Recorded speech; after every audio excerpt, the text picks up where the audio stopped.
എന്റെ പേര് doctor M Thomas Mathew. ഞാൻ കേരളത്തിലെ സീനിയർ മോസ്റ്റ് നെഫ്രോളജിസ്റ്റ് ആണ്. മെഡിക്കൽ കോളേജിൽ നിന്ന് റിട്ടയർ ചെയ്തതിനു ശേഷം ഇപ്പോൾ കോഴിക്കോട് ബേബി മെമ്മോറിയൽ ഹോസ്പിറ്റലിൽ വർക്ക് ചെയ്യുകയാണ്. നമുക്കറിയാം, പ്രമേഹം അഥവാ ഡയബറ്റിസ് കാലാകാലങ്ങളായി മനുഷ്യ ജീവിതത്തെ നിശബ്ദമായി കൊല്ലുന്ന ഒരു രോഗമാണ്. ക്രിസ്തുവിന് മുമ്പ് 1500 BC മുതൽ ഈ രോഗം അറിയപ്പെട്ടിരുന്നു. എന്നാൽ 19ാം നൂറ്റാണ്ടിന്റെ മധ്യത്തിലാണ് അതിനെപ്പറ്റി ആധികാരികമായ മനുഷ്യർ പഠിക്കുന്നതിനും ചികിത്സ ആരംഭിക്കുന്നതിനും സാധിച്ചിട്ടുള്ളത്. നാം അറിയേണ്ട ഒരു പ്രധാന കാര്യം, വർഷങ്ങളായി അറിയുന്ന ഒരു രോഗമാണെങ്കിലും അത് എങ്ങനെ കൺട്രോൾ ചെയ്യണമെന്നോ അതിനെ എങ്ങനെ തടുക്കണമെന്നോ അതിന്റെ പാർശ്വഫലങ്ങൾ വരാതെ എങ്ങനെ നോക്കണമെന്നോ ഇന്നും ജനങ്ങൾക്ക് അറിയില്ല. ഇതൊരു വിരോധാഭാസമാണ്. വളരെയധികം പഠനങ്ങൾ പ്രമേഹത്തെക്കുറിച്ചുണ്ടെങ്കിലും അതെങ്ങനെ കൺട്രോൾ ചെയ്യണമെന്ന് ഇന്നും രോഗികൾ അറിയാത്തൊരു സ്ഥിതിയിലാണ് നാം ഇരിക്കുന്നത്. ഏത് ആശുപത്രിയിലെ ഔട്ട് പേഷ്യന്റ് ക്ലിനിക്കുകൾ നമ്മൾ എടുത്താലും ജനറൽ മെഡിക്കൽ ഔട്ട് പേഷ്യന്റിൽ വരുന്നതിൽ ഒരു 40% പ്രമേഹ രോഗം അതിനോടനുബന്ധിച്ചുള്ള രോഗങ്ങളുള്ളവരായിരിക്കും. ഒരു സർജിക്കൽ സൈഡിലാണെങ്കിൽ അതിലും കാണാം 40-50%. അല്ല, ഇനി സ്പെഷ്യാലിറ്റി ക്ലിനിക്കിലാണെങ്കിലോ കാർഡിയോളജി, ന്യൂറോളജി അല്ലെങ്കിൽ നെഫ്രോളജിക്കാണെങ്കിൽ 60% രോഗികൾക്കും പ്രമേഹമായി ബന്ധപ്പെട്ട പ്രശ്നങ്ങളുമായിട്ടാണ് അവർ വരുന്നതെന്ന് നമ്മൾ കാണുന്നത്. ഇതെന്തുകൊണ്ടാണ് ഇത്രയും വിദ്യാഭ്യാസവും ഇത്രയും ലോകജ്ഞാനവും ഇത്രയും രോഗങ്ങളെപ്പറ്റിയുള്ള വിവരമുള്ള ഒരു ജനതയ്ക്ക് ഇതെന്തുകൊണ്ടാണ് ഇങ്ങനെ സംഭവിക്കുന്നതെന്ന് നാം ആലോചിക്കാറുണ്ട്. അധികം പേരും പറയും, രോഗമൊന്നുമില്ല, ഇപ്പോൾ ഒരു തലവേദനയായി ഡോക്ടർ നോക്കിയപ്പം പ്രഷർ ഉണ്ടെന്ന് പറഞ്ഞു, പിന്നെ ടെസ്റ്റ് ചെയ്യുമ്പോൾ കിഡ്നിക്ക് കേടുണ്ടെന്ന് പറഞ്ഞു. അപ്പോൾ ഷുഗർ ഉണ്ടോ നിങ്ങൾക്ക്? ഷുഗർ ഇല്ല, പക്ഷെ പണ്ടൊക്കെ കുറച്ച് ബ്ലഡ് ഷുഗർ കുറച്ച് അധികമുണ്ട്. എന്തെങ്കിലും മരുന്ന് കഴിക്കണ്ടോ? മരുന്നൊന്നുമില്ല, ഭക്ഷണത്തിൽ കൺട്രോളാണ്. ഇവിടെ ഇതാണ് സ്ഥിതി. അവർ അഡ്മിറ്റ് ചെയ്ത് നോക്കുമ്പോൾ കാണാം ബ്ലഡ് ഷുഗർ 360, ബ്ലഡ് പ്രഷർ 160/100. അപ്പോൾ പറയും ഇതുവരെ പ്രശ്നമൊന്നും ഉണ്ടായിരുന്നില്ല, ആശുപത്രി വന്നതുകൊണ്ടാണ് രോഗം ഉണ്ടായെന്നാണ് ജനങ്ങൾ ധരിക്കുന്നത്. ഈ പ്രമേഹം എന്നുള്ള രോഗം ഒരുപക്ഷെ നമ്മൾ ജനിക്കുമ്പോൾ തന്നെ തുടങ്ങുന്ന ഒരു രോഗമാണ്. കുടുംബപരമായി അതല്ലെങ്കിൽ ജനിതക കാരണങ്ങൾ കൊണ്ട് ശരീരത്തിൽ നാം കഴിക്കുന്ന ഭക്ഷണത്തിൽ നിന്നുണ്ടാകുന്ന ഗ്ലൂക്കോസ് അഥവാ അന്നജം അത് ശരീരത്തിന് ഉപയോഗിക്കാൻ പറ്റാത്ത വിധത്തിൽ ആയിത്തീരുന്ന ഒരു സ്ഥിതിഗതികളാണ് പ്രമേഹം എന്ന് പറയുന്നത്. നമുക്കറിയാം 2 തരം പ്രമേഹമുണ്ട്, ടൈപ്പ് 1, ടൈപ്പ് 2. ടൈപ്പ് 1 പ്രമേഹം കുട്ടികളിലാണ് സാധാരണ ഉണ്ടാവുക. അവർക്ക് ഈ രക്തത്തിലെ ഷുഗറിനെ ഉപയോഗിക്കാൻ പറ്റാത്ത തരത്തിൽ ഇൻസുലിൻ ഉണ്ടാവുകയില്ല. ശരീരത്തിലെ ഇൻസുലിന്റെ അളവ് വളരെ കുറവായിരിക്കും. അതുകൊണ്ട് രക്തത്തിലെ ഷുഗർ ഇങ്ങനെ കൂടിക്കൂടി പ്രമേഹം എന്നുള്ള അവസ്ഥയിലേക്ക് വരും. അതേസമയം ടൈപ്പ് 2-ൽ അങ്ങനെയല്ല. അവർക്ക് ഇൻസുലിൻ ഉണ്ട്, പക്ഷെ ആ ഇൻസുലിൻ ശരീരത്തിലെ കോശങ്ങൾക്ക് ഉപയോഗിക്കാൻ വയ്യാത്ത ഒരു സ്ഥിതിയിലാണ് ഇരിക്കുന്നത്. അതാണ് ടൈപ്പ് 2. നമുക്ക് സാധാരണ കാണുന്ന പ്രായമായവരിൽ കാണുന്ന 90% ആളുകൾക്കും ടൈപ്പ് 2 പ്രമേഹമാണ്. ഈ പ്രമേഹം ഞാൻ നേരത്തെ പറഞ്ഞാൽ ഒരുപക്ഷെ ജന്മനാൽ തന്നെ ശരീരത്തിൽ തുടങ്ങിയിരിക്കും, പക്ഷെ ഒരു കാലഘട്ടത്തിലേ അത് പുറമേക്ക് കാണുകയുള്ളൂ. അതിന് വരുന്നതിന് മുമ്പ് തന്നെ പല പല ലക്ഷണങ്ങളുണ്ട്. ഒന്നാമത്, ശരീരത്തിന് ആവശ്യത്തിൽ കൂടുതലുള്ള വണ്ണം. ഒരാൾക്ക് എത്ര വണ്ണം വേണം നിങ്ങൾ ചോദിച്ചാൽ നമുക്ക് പറയാം, അത് ബോഡി മാസ് ഇൻഡെക്സ് കാൽക്കുലേറ്റ് ചെയ്യണം. ഒരാളുടെ വെയിറ്റും ഹൈറ്റും എടുത്തിട്ട്, ഹൈറ്റ് മീറ്റർ സ്ക്വയറിലും വെയിറ്റ് കിലോഗ്രാമിലും എടുത്തിട്ട് ആ വെയിറ്റിനെ ഹൈറ്റ് കൊണ്ട് ഹരിച്ചാൽ അത് 18-നും 25-നും ഇടയ്ക്കാണെങ്കിൽ ഒരു തൂക്കം ശരിയാണെന്ന് അർത്ഥം. 25-നും 30-നും ഇടയ്ക്കാണെങ്കിൽ അത് ശരീരത്തിന് തൂക്കം കൂടുതലാണ്, പൊണ്ണത്തടി. 30-ലധികമാണെങ്കിൽ മാരകമായ പൊണ്ണത്തടി. ഈ ശരീരത്തിന് തൂക്കം കൂടുന്നതനുസരിച്ചിട്ട് പ്രമേഹം ഉണ്ടാകാനുള്ള സാധ്യത വളരെ കൂടുതലാണ്. നമ്മളിപ്പോൾ ഇന്ത്യയിലെ കണക്കെടുക്കുകയാണെങ്കിൽ ഇന്ത്യയിലെ എല്ലാ ജനങ്ങളും നമ്മൾ നോക്കുമ്പോൾ 3%, 4% ആളുകൾക്കും ശരീരത്തിൽ ആവശ്യമുള്ളതിനേക്കാൾ തൂക്കം കൂടുതലാണ്. കേരളത്തിലാണെങ്കിൽ അടുത്ത കാലത്ത് നടന്ന പഠനങ്ങളൊക്കെ കാണിക്കുന്നത് 30% പേർക്കും ഓവർ വെയിറ്റ്, തടി കൂടുതലാണ് ശരീരത്തിന്. ഈ തടി കൂടുതലാവുമ്പോൾ ശരീരത്ത് ഉണ്ടാകുന്ന ഗ്ലൂക്കോസ് ഉപയോഗിക്കപ്പെടാതെ ഇൻസുലിൻ കൊണ്ട് പ്രവർത്തിക്കാൻ സാധിക്കാത്ത തരത്തിൽ രക്തത്തിലെ ഷുഗറിന്റെ അളവ് കൂടിക്കൊണ്ടേയിരിക്കും. സോ അമിതമായ വണ്ണം, അമിതമായ ഭക്ഷണം, നമ്മൾ തോന്നിമാതിരി ഭക്ഷണം കഴിക്കുന്ന ഒരു കാലത്താണ് നാം ജീവിക്കുന്നത്. പണ്ട് കാലത്ത് കഴിച്ചിരുന്ന ഭക്ഷണ രീതി കംപ്ലീറ്റ് മാറി, ജീവിതശൈലി കൊണ്ടിട്ട് ഭക്ഷണരീതി മാറി. ഒരാൾക്ക് ഒരു ദിവസം വേണ്ടത് അയാളുടെ വെയിറ്റിനെ 20 അല്ലെങ്കിൽ 30 കൊണ്ട് ഗുണിച്ചാൽ കിട്ടുന്ന അത്ര കാലോറീസ് ആണ്. ഊർജം, നമ്മുടെ ശരീരത്തിന് ജോലി ചെയ്യാൻ വേണ്ടി ഊർജ്ജമാണ് ആവശ്യം. ആവറേജ് ഉള്ള ഒരാൾക്ക്, ഒരു 60 കിലോ വെയിറ്റ് ഉള്ള ആൾക്ക് ഏകദേശം 1400 തുടങ്ങി 1800 കാലോറീസ് ആണ് ആവശ്യം. ഈ കാലോറീസ് നമുക്ക് എങ്ങനെ കിട്ടും? നമുക്ക് ഭക്ഷണത്തിനെ 3 തരംതിരിക്കാം. ഭക്ഷണത്തിൽ പ്രധാനമായിട്ട് ഊർജ്ജം ലഭിക്കുന്നത് നമ്മൾ കഴിക്കുന്ന ധാന്യങ്ങൾ, അല്ല നമ്മൾ കഴിക്കുന്ന കൊഴുപ്പ്, നമ്മൾ കഴിക്കുന്ന പ്രോട്ടീൻ, ഈ 3 ഭാഗങ്ങളിൽ നിന്നാണ് നമുക്ക് ശരീരത്തിന് ആവശ്യമായുള്ള ഊർജ്ജം ലഭിക്കുന്നത്. ഈ ഊർജ്ജം നമുക്ക് ആവശ്യത്തിൽ അധികം കിട്ടിക്കഴിഞ്ഞാൽ അത് ശരീരത്തിന് ഉപയോഗിക്കാതെ അത് കൊഴുപ്പായി കൂടും, ഷുഗറായി രക്തത്തിൽ ഇങ്ങനെ ഓടി നടക്കും, ശരീരത്തിന്റെ അവയവങ്ങൾ കയറി പിടിക്കും. ഇത് വേറൊരു വലിയ സംഗതി എന്താണെന്ന് വെച്ചാൽ, ശരീരത്തിൽ ആവശ്യമുള്ള ഷുഗറിനേക്കാൾ കൂടുതൽ ഷുഗർ ഉണ്ടായാൽ അതിന്റെ ചയാപചയം, അതായത് മെറ്റബോളിസം ഒരു അസാധാരണ രീതിയിലേക്ക് പോകും. സാധാരണ ഷുഗർ മെറ്റബോളൈസ് ചെയ്യുന്നത് ശരീരത്തിന് ഊർജ്ജം ലഭിക്കാനാണ്. എന്നാൽ അധികമുള്ള ഷുഗർ, അതായത് അധികം നോക്കുമ്പോൾ നിങ്ങൾ ചോദിക്കുക എത്രയാണ് അധികം? അതായത് ഒരു ഫാസ്റ്റിംഗ് സ്റ്റേജിൽ ഒരാൾക്ക് ഷുഗർ വേണ്ടത് 100 മില്ലിഗ്രാമിൽ കുറവായിരിക്കണം. 80 തുടങ്ങി 100 ഫാസ്റ്റിംഗിൽ വേണ്ടത്. ഭക്ഷണം കഴിച്ച് 2 മണിക്കൂറിന് ശേഷം നോക്കുകയാണെങ്കിൽ അത് ഒരു 120-നും 140-നും ഇടയ്ക്കായിരിക്കും. അതിൽ കൂടുതലൊക്കെയാണ് അധികം ഷുഗർ എന്ന് പറയുന്നത്. അപ്പോൾ രക്തത്തിലെ ഷുഗർ അധികമായാൽ അത് ശരീരത്തിന് ഉപയോഗിക്കുന്നത് സ്വാഭാവികമായി ഉപയോഗിക്കുന്നതിന് പകരം അത് അബ്നോർമൽ പാത്വേയിൽ കൂടെ പോകും. 5 തരത്തിൽ ഈ ഗ്ലൂക്കോസ് മെറ്റബോളൈസ് ചെയ്തു പോകും. അത് ഈ 5 തരത്തിൽ പോകുന്ന മെറ്റബോളിസം ശരീരത്തിന് ഉപയോഗമില്ലാതെ ശരീരത്തിന് കേട് വരുത്തുന്ന രീതിയിലാണ് ആ മെറ്റബോളിസം നടത്തുന്നത്. അപ്പോൾ എന്ത് പറ്റും? ഈ ഷുഗർ ശരീരത്തിന് ഉപയോഗിക്കാതെ കൊഴുപ്പായി ലിവറിലേക്ക് പോയി അടിയും, ഫാറ്റി ലിവർ ഉണ്ടാവും. കൂടാതെ ഈ മെറ്റബോളിസം തെറ്റി വരുന്ന അസാധാരണമായുള്ള മെറ്റബോളിസം കൊണ്ടിട്ട് അതിലുണ്ടാവുന്ന ഘടകങ്ങൾ ശരീരത്തിലെ രക്തക്കുഴലിനെയും കോശങ്ങളെയും ഒക്കെ മാരകമായി അഫക്റ്റ് ചെയ്യും. അങ്ങനെ വലിയ രക്തക്കുഴലുകൾക്കും ചെറിയ രക്തക്കുഴലുകൾക്കും ഒക്കെ കേടുവന്ന് കാലക്രമേണ ആ ഒരു രോഗമായി മാറുകയാണ് ചെയ്യുന്നത്. ഈ ഷുഗർ കൂടിയുണ്ട്. ആവശ്യത്തിലധികം ഷുഗർ ശരീരത്തിലുണ്ടായാൽ അത് ശരീരത്തിന് ദോഷമാണ് എന്നുള്ള വാസ്തവം നമ്മൾ എപ്പോഴും അറിഞ്ഞിരിക്കും. ഷുഗർ കുറയ്ക്കുന്നത് ശരീരത്തിന് ആവശ്യമുള്ള ഊർജ്ജം കിട്ടാൻ വേണ്ടി മാത്രമുള്ള ഭക്ഷണം കഴിക്കുക. ഇപ്പോൾ ഒരു 1600 കാലറി വേണമെങ്കിൽ അത് ഒരു 3 തവണയായിട്ട് അത് ഡിവൈഡ് ചെയ്യണം. രാവിലെ ഒരു 350-400 കലോറി, രാത്രി അതുപോലെ 350-400 കലോറി, ഉച്ചയ്ക്ക് അതിന് ബാക്കിയുള്ള ഭക്ഷണം ക്രമീകരിക്കാൻ ലോക ആരോഗ്യ സംഘടനയും ഡയബറ്റിക് അസോസിയേഷനും ഒക്കെ കൂടി തീരുമാനിച്ചിരിക്കുന്ന ഒരു ഫുഡ് പ്ലേറ്റ് ഉണ്ട്. ആ ഫുഡ് പ്ലേറ്റ് എന്ന് പറഞ്ഞാൽ നമ്മൾ സാധാരണ ഒരു പ്ലേറ്റ് എടുത്താൽ അത് 4 നമ്മൾ ഡിവൈഡ് ചെയ്യണം, മാനസികമായി ഡിവൈഡ് ചെയ്യണം. അതിന്റെ പകുതി ഭാഗം പച്ചക്കറികൾ മാത്രമേ പാടുള്ളൂ. ആ പകുതി ഭാഗത്തിൽ അതിന്റെ പകുതി, അതായത് 1/4 ഭാഗം വേവിച്ച പച്ചക്കറികളും 1/4 ഭാഗം വേവിക്കാത്ത പച്ചക്കറികളും. അപ്പൊ 1/2 ഭാഗം അങ്ങനെ പോയി. മറ്റേ 1/2 ഭാഗത്ത് അതിന്റെ 1/4 ഭാഗത്തിൽ പ്രോട്ടീൻ അടങ്ങിയ സംഗതികൾ, അത് ഒന്നില് പയറ്, കടല, പരിപ്പ്, അല്ലെങ്കിൽ മീനോ അല്ലെങ്കിൽ മുട്ടയോ അതല്ലെങ്കിൽ ഇറച്ചിയോ. അതിന്റെ മറ്റേ 1/4 ഭാഗത്ത് ധാന്യങ്ങൾ, അതായത് 1 കപ്പ് ചോറ് അല്ലെങ്കിൽ 1 ചപ്പാത്തി അല്ലെങ്കിൽ 1 ദോശ അല്ലെങ്കിൽ 2 ഇഡ്ഡലി. അപ്പോൾ ആ ഫുഡ് പ്ലേറ്റിൽ അടങ്ങുന്ന സാധനം മെജോറിറ്റി പച്ചക്കറികളാണ്. ഈ പച്ചക്കറികളിൽ കാലറീസ് വളരെ കുറവാണ്. 100 ഗ്രാം പച്ചക്കറിക്ക് 15 കാലോറി ഉണ്ടാവുള്ളൂ. അതേസമയം 100 ഗ്രാം ചോറിന് 350 കാലറിയാണ്. 1 ചപ്പാത്തിക്ക് ഏകദേശം 100 കാലറിയാണ്.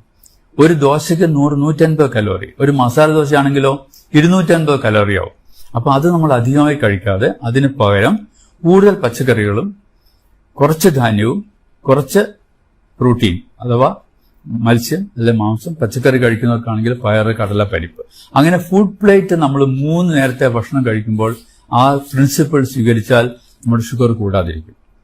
അത് വെജിറ്റേറിയനായിട്ടും നോൺ വെജിറ്റേറിയനായിട്ടും ഐറ്റംസ് നമ്മൾ താരതമ്യപ്പെടുത്തും. ബാക്കി ഭക്ഷണങ്ങളിൽ നിന്ന് നമുക്ക് കിട്ടുന്നത് അന്നജം, അതായത് ധാന്യങ്ങൾ എന്ന് പറയുമ്പോൾ അരിയാവും, ഗോതമ്പാവും, പഴങ്ങളും, അധികം മധുരമില്ലാത്ത പഴങ്ങൾ, ഇതെന്നൊക്കെയാണ് മെയിൻ ആയിട്ടുള്ള 60%, 50% എനർജി കിട്ടുന്ന ഈ ഭക്ഷണത്തിനാണ്. അതേസമയം കൊഴുപ്പ് നിന്ന് കിട്ടുന്നത് വളരെ അധികമാണ്. 20%എങ്കിലും കൊഴുപ്പ് നമുക്ക് കിട്ടണം, 20-25%. അപ്പൊ ഈ കൊഴുപ്പിന് എങ്ങനെയാ കിട്ടുക? കൊഴുപ്പ് നമ്മൾ ഉപയോഗിക്കുന്ന എണ്ണ, 1 സ്പൂൺ എണ്ണയിൽ ഏകദേശം 45-50 കലോറിയാണ്. അപ്പോൾ എണ്ണയുടെ അളവ് കുറയ്ക്കണം. അതുപോലെ തന്നെ പ്രോട്ടീനിനും ഒരു 20-25% കാലറീസ് പ്രോട്ടീന് ലഭിക്കണം. അതുകൊണ്ട് പ്രോട്ടീൻ കഴിക്കുന്ന അളവും കുറയ്ക്കണം. ഇങ്ങനെ നമ്മൾ കൺട്രോൾ ചെയ്താൽ നമ്മുടെ ഭക്ഷണ രീതി വളരെ കറക്റ്റ് ആവും. നമ്മുടെ ഷുഗർ കൂടില്ല, നമ്മുടെ പ്രമേഹത്തിന്റെ കോംപ്ലിക്കേഷൻ നമുക്ക് വരാതിരിക്കാൻ സാധിക്കും. ഇതൊക്കെ അറിയാമെങ്കിലും നാം വീണ്ടും അറിയാതെ ഭക്ഷണങ്ങൾ കൂടുതൽ കഴിച്ചു പോവുകയാണ്. അപ്പൊ നമ്മൾ ആവശ്യമില്ലാത്ത ഭക്ഷണങ്ങൾ, ഈ സ്നാക്സ് ഒക്കെ നിവൃത്തിയുള്ളത്തോളം ഒഴിവാക്കണം. എണ്ണക്കടികൾ ഒഴിവാക്കണം. പിന്നെ ഈ ഷുഗറുള്ള ആളുകൾ 3 നേരത്തെ ഭക്ഷണത്തിന് പുറമെ ഇടയ്ക്ക് 2 ലഘുഭക്ഷണം കൂടെ കഴിക്കുന്നത് നന്നായിരിക്കും. നമുക്ക് ഫൈബർ അടങ്ങിയ ബിസ്ക്കറ്റ് കഴിക്കാം, അല്ലെ ആരോ റൂട്ട് ബിസ്ക്കറ്റ് കഴിക്കാം, അല്ലെ ചിലപ്പോൾ അധികം എണ്ണയും മെഴുക്കുമില്ലാത്ത ഭക്ഷണങ്ങൾ കഴിക്കാം, അല്ലെ ഒരു പകുതി ആപ്പിൾ കഴിക്കാം, പകുതി പേരയ്ക്ക കഴിക്കാം, 1 ഗ്ലാസ് ചായയോ അല്ലെങ്കിൽ കാപ്പിയോ കഴിക്കാം മധുരം ഇടാതെ. ഇതൊരു ശീലം നമ്മൾ ഉണ്ടാക്കണം. മധുരം ഉപയോഗിക്കാതെ ഭക്ഷണങ്ങൾ കഴിക്കാനുള്ള ശീലം. അതുപോലെ ഏറ്റവും പ്രധാനമുള്ള കാര്യമാണ് ശരീരത്തിന് വ്യായാമം. ഒരു അരമണിക്കൂർ ആഴ്ചയിൽ 5 ദിവസം വ്യായാമം ചെയ്യുന്നത് ഏറ്റവും പ്രധാനമാണ്, പ്രത്യേകിച്ച് 35 വയസ്സിന് ശേഷമുള്ളവർ. ഈ വ്യായാമം ചെയ്യുമ്പോൾ ശരീരത്തിന് ആവശ്യമുള്ള ഊർജം അത് ഉപയോഗിച്ചു പോകും. അപ്പോൾ ആവശ്യമില്ലാതെ ഊർജം ശരീരത്തിൽ കെട്ടിനിൽക്കില്ല. ഈ വ്യായാമം ചെയ്യുമ്പോൾ ആ ഊർജം അതിനായിട്ട് ഉപയോഗിച്ചു പോകും. അങ്ങനെ നമ്മുടെ ശരീരത്തെ നല്ല ആരോഗ്യസ്ഥിതിയിൽ മെയിൻറ്റെയിൻ ചെയ്യാൻ സാധിക്കും. ഇങ്ങനെയൊക്കെ ചെയ്താലും ജനിതകമായി ഉണ്ടാകുന്ന ഡയബറ്റീസ് വരാതിരിക്കില്ല. വന്നു കഴിഞ്ഞാൽ നമ്മൾ അതിനുള്ള മരുന്നുകൾ കൃത്യമായിട്ട് എടുക്കും. ഡോക്ടറെ സമീപിച്ച് ആ മരുന്നുകൾ എന്ത് വേണമെന്ന് ചോദിച്ചാൽ ഡോക്ടർ പറഞ്ഞുതരും.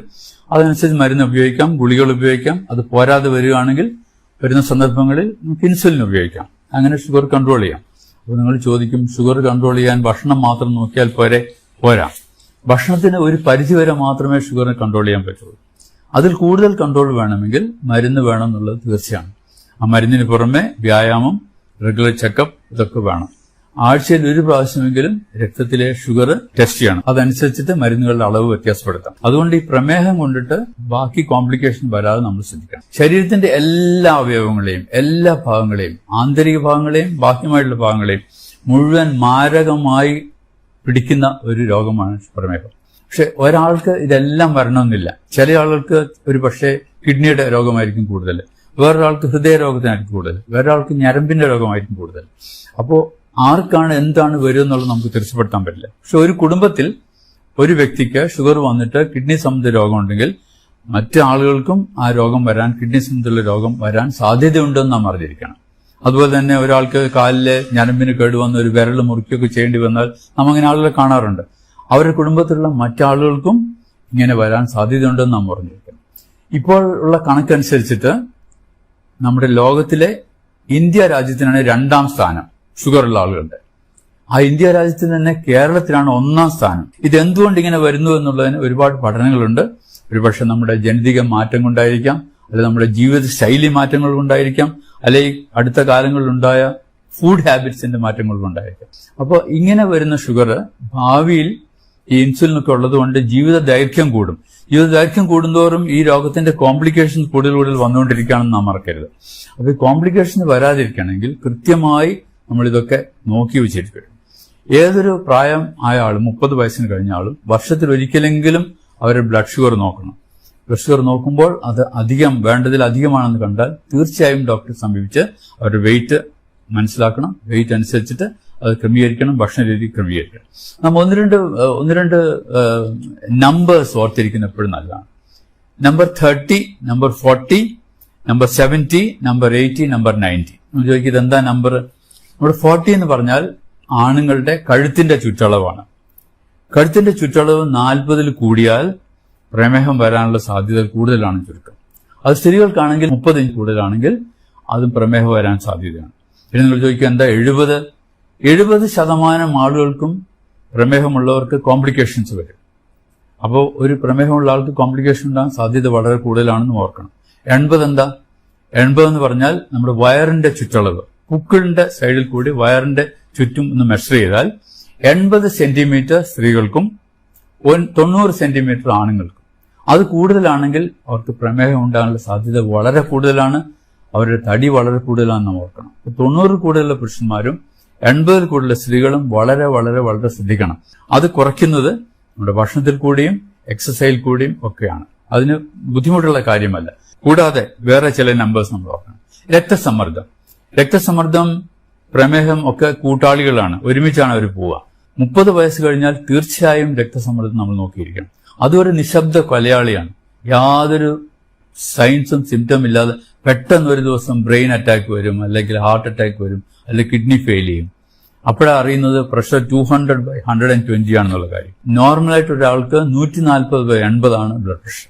അതിൽ കൂടുതലുണ്ടെങ്കിൽ അതിന്റെ കാരണം എന്താണെന്നും അതിന്റെ ട്രീറ്റ്മെന്റ് എന്താണെന്നും നമ്മൾ തീരുമാനിക്കും. ഇപ്പൊ ആശുപത്രിയിൽ പോകുമ്പോൾ നമ്മൾ കാണുന്ന രോഗികൾ വരും. അപ്പോൾ ഡോക്ടറെ എനിക്ക് കാല് വേദനയാണ്, മുട്ടുവേദനയാണ്, കാല് തരിപ്പുണ്ട്, അത് നമുക്ക് വേറെ എന്തെങ്കിലും അസുഖം ഉണ്ടോ എന്ന് ചോദിച്ചാൽ അസുഖമൊന്നും ഇല്ല എന്ന് പറയും. പിന്നെ ചോദിച്ചു വരുമ്പോഴാണ് തരുന്നത് 20 വർഷമായിട്ട് പ്രമേഹ രോഗമുണ്ട്, 15 വർഷമായിട്ട് രക്തസമ്മർദ്ദമുണ്ട് എന്ന് അവർ പറയുന്നു. ഒരു 50 വർഷമായ രോഗികളെ കണ്ട് പരിചയമുള്ള എനിക്ക് നിങ്ങളോട് പറയാനുള്ള ഒരു പ്രധാന കാര്യം അതാണ്. ഡോക്ടർമാരെ സമീപിക്കുമ്പോൾ നിങ്ങളുടെ രോഗത്തിന്റെ മുമ്പുകൂട്ടിയുള്ള വിവരങ്ങൾ തീർച്ചയായും പറഞ്ഞിരിക്കണം. അതല്ലെങ്കിൽ ചികിത്സ തെറ്റും, മരുന്ന് തെറ്റും, ഡോക്ടർ കൺക്ലൂഷൻ തെറ്റിപ്പോവും. അത് നിങ്ങൾക്ക് തന്നെ ബുദ്ധിമുട്ടാവും. അപ്പോൾ അവനവർക്കുള്ള രോഗത്തെപ്പറ്റി നാം അറിഞ്ഞിരിക്കണം. അത് മറ്റുള്ള ഡോക്ടർമാരടുത്ത് പറയാൻ മടി കാണിക്കരുത്. ഡോക്ടർ ഇങ്ങനെ ചോദിച്ച് സമയം എടുത്തിട്ട് കണ്ടുപിടിക്കുന്ന ഒരു കാര്യമല്ല. നമ്മുടെ രോഗത്തെപ്പറ്റി, നമ്മുടെ ശരീരത്തിന്റെ സ്ഥിതിയെപ്പറ്റി നമ്മൾ എപ്പോഴും ബോധവാന്മാരായിരിക്കണം. പിന്നെ നാം അറിയണം, ഈ പ്രമേഹം എത്ര സൂക്ഷിച്ചാലും കുറച്ച് കൂടുതലായി വരുന്ന രോഗമാണ്. 60% ആളുകൾക്കും കിഡ്നി രോഗം ആയി മാറാം. കിഡ്നി രോഗം പ്രമേഹത്തിന്റെ കൂടെ വരാം. Diabetic nephropathy. 50% ആളുകൾക്കും ഹാർട്ട് ഡിസീസ് വരാം. ഏകദേശം 50% 60% ആളുകൾക്ക് ന്യൂറോപ്പതി വരാം, ഞരമ്പിന്റെ കോംപ്ലിക്കേഷൻ വരാം. ഇങ്ങനെയൊക്കെ ഉണ്ടാവുന്ന ഒരു രോഗം. കണ്ണിന് കേട് വരും വളരെ അധികം പേർ. അപ്പോൾ കണ്ണിന് കേട് വരും, ലേസർ അടിക്കും. ഇതൊക്കെ രോഗികൾക്ക് ഉണ്ടാകുന്ന സംഗതികളാണ്. പക്ഷെ അവർ പറയാറില്ല. പിന്നെ ചോദിച്ചു വരുമ്പോൾ ആ കണ്ണിന് ലേസർ അടിച്ചിരുന്നു 2 വർഷം മുമ്പെന്ന് പറയും. അപ്പോൾ അന്നേ ഷുഗർ ഉണ്ടെന്നുള്ള കാര്യം അവർ മറന്നു പോകുന്നു. ആ ഷുഗറിനെ കൺട്രോൾ ചെയ്യുന്ന കാര്യം മറന്നു പോകുന്നു. ഡോക്ടർമാർ പറയും നിങ്ങൾ ശരിക്കും ഷുഗർ കൺട്രോൾ ചെയ്യണം. എന്നാൽ എങ്ങനെ കൺട്രോൾ ചെയ്യണമെന്ന് അവർക്ക് അറിയുന്നില്ല. ഭക്ഷണത്തിൽ ക്രമീകരിക്കുക, എക്സസൈസ് ചെയ്യുക, വെയിറ്റ് കുറയ്ക്കുക, ഈ പ്രധാന കാര്യങ്ങളെല്ലാം നമ്മൾ സൂക്ഷിച്ചാൽ കൂടുതൽ കോംപ്ലിക്കേഷൻ ഇല്ലാതെ ഡയബറ്റീസിനോട് കൂടി ഒരു സുഗമമായ ജീവിതം നയിക്കാൻ സാധിക്കും. നമുക്ക് മനസ്സിലായെന്ന് കരുതുന്നു. Thank you very much.